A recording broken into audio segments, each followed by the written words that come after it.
Hai mă, hai fă păsăriche, trăi. Așa, băi. Fac mă, păsărică. Bă tare. Păsăriche!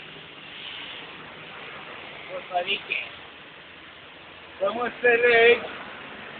Casma pe undeva pe lângă Tribunalul Unirea. Eu. Hai mă, mai fă o dată.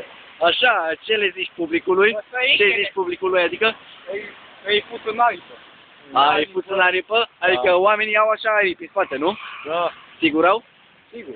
Sigur? Hai la lumină, că nu te vedem în cameră. Dar ce pula e 8 ăla pe cameră? Că eu nu pe acolo.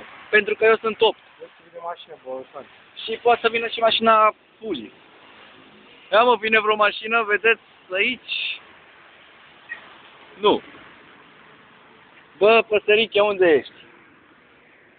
Bă, păsăriche!